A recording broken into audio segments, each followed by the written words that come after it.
Өлейін десем де ақшам жоқ. Өлем деп ойладым. Өлгенде бекерден бекер өле салмайсың ғой. Просто қатынның жұрттың өзінде еркектері деген сөзі өтіп кетті да. Өзім пәтер жалдап тұрам, айлығым жер алып, үй салуға жетпейді. Қарыз деген шаш етектен қаным басыма шауып тұрғанда жұрттың еркегі де бәле болды осы. Пәленшенің байына қараш, әне деген сөзден ақ жүйкем шығарып бітті. Қыз күнінде сіз деп сызылып тұратын сыпайы қатыннан бұл күнде жұрнақта қалмаған. Бірден айтсаң бетіне алып төзіңе шауып тұрады. Табысың мардымсыз болса, қатын екеш қатынға да абыройсыз екенсің ғой. Бәрінен де құтылудың ең тиімді тәсілі өле салу еді. Бұл қатынмен кезекті ұрыстан кейін басыма келген соңғы ой. Нақты шешім болатын. Сол қарқынмен сарайға кіріп асылатын жіп іздеп жүрген.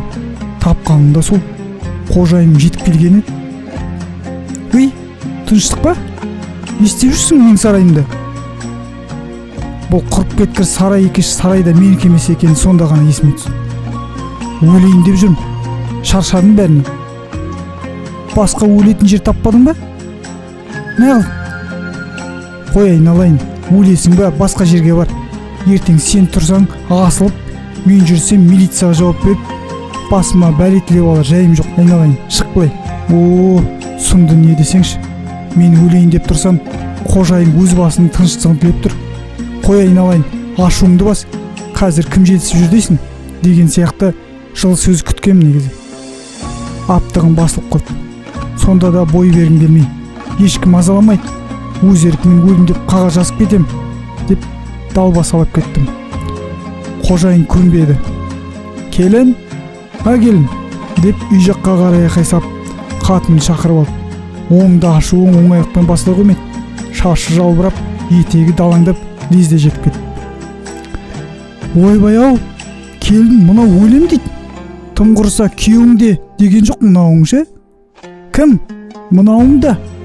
Әйелім мынаудың кім екеніндей енді түсінгендей бетіме ажырайып қарады. Өлем дей ма? Сөйтеді. Сарайда абыр-тобыр шашып іздеп жүр. Ой, сорлы, деді қатыным. Ой, сорлы, өлгішін қарай көрдің. Мен де соны айтам да, деп қожайын қыстырылды. Сен сұмырай неменеңе жетісіп өлмексің. Сенің түгің кетпейді. Өлесің де кетесің. Екі ортада мен сорлаймын ғой. Өлгенде 9 адам сынап келеді, біреуі жылап келеді.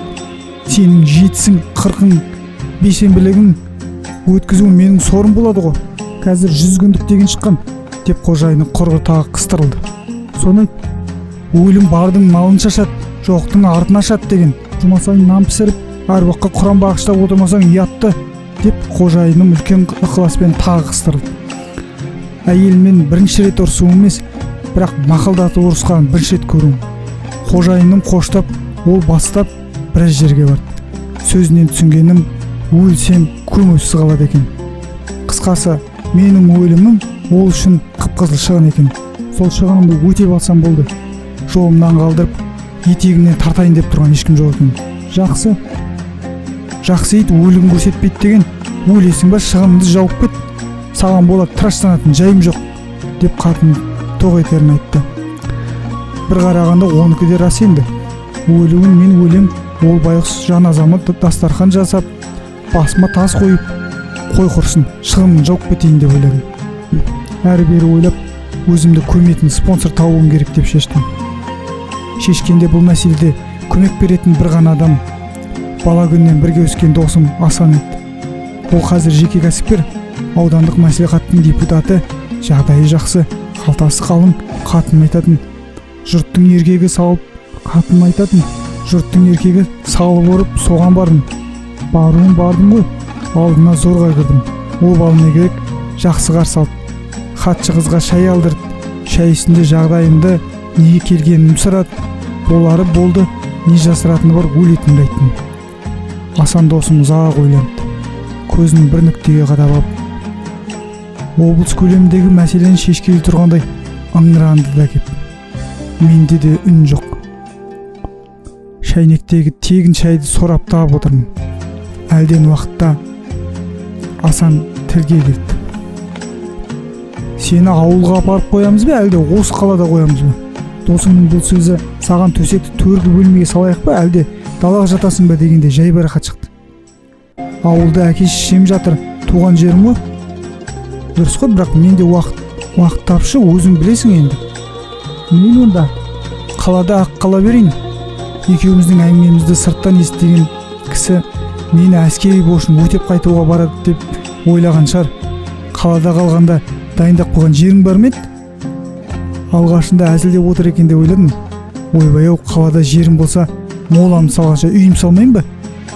Асанға осылай дедім. Сонда сен маған зираттан жер әпер деп отырсың ба? Енді ыңғайына қарай көресің ғой. Ой, айналайын, сен ол жақтан жер алу қанша екенін білесің ба? Сенің өлуің ештеңе емес, ол моладан жер алу керек. Одан кейін қатарыңнан кем болмау үшін басыңа кесене тұрғызу керек. Қысқасы, Асан досым спонсорлықтан бас тартты. Тартқанда түбегейлі емес, сен алдымен жеріңді дайындап ал, басқасын мен көтерейін деп жомарттықтың тамаша үлгісін көрсетті. Ол да болса көңілге демеу. Асыл өлетін арқанын жоғалтып алмай тұрғанда жататын орындан ыңғайлап алайын деп қала шетіндегі молаға тарттым. Барсам, о, тобай, тоба. Шынымды айтсам, өліктердің жатын жайы менен әлдеқайда ілгері екен. Осы біз қаладағы кейбір байлардың үйіне қызығамыз ғой тегі. Керемет екен деп. Мұндағы кейбір өліктердің басына соғылған кесене кереметтің өзін таңғалдырады ғой. Кесене түгілі біреулердің басына қойған тастың құны мен секілді 10 шақты байқұстың бір жылдық табысы шығар. Дұрыстап өлудің өзі де бір бақыт екен ғой деп ойладым мен. Дұрыстап өлудің өзі де бір бақыт екен ғой. Қой деп ойладым мен. Өлген соң жұртқа күлкі болмай дұрыстап өлейін. Мен де бір әулеттің азаматы едім ғой. Пәленшенің басында белгі баста тас та жоқ деп аузы жеңіл біреулер ертең молама күлер. Сол оймен сүмірейіп үйге қайттым. Банктен хабарласты. Несиені төлеңдер дейді деп әйел табалдырықтан аттамай жатып тағы бір міндетті жүктеді. Демек кесенеге емес, несиеге ақша жинау міндеті тұр алдында. Тірі адамға тіршілік бітпейді ғой. Сол оқиғадан кейін 6 жыл өтті. Күні кеше несиемді төлеп біттім. Енді кесенеге ақша жинауым керек еді. Тек бала өсіп қапты. Менің пәтерден пәтерге сандалғаным жетер. Тым құрыса өз шаңырағында отырсын деп енді балам үшін ақша жинап жүрмін. Соған кішігірім баспана тұрғызып берсем, сосын өзіме, оған дейін өзімде бір жақты болармын.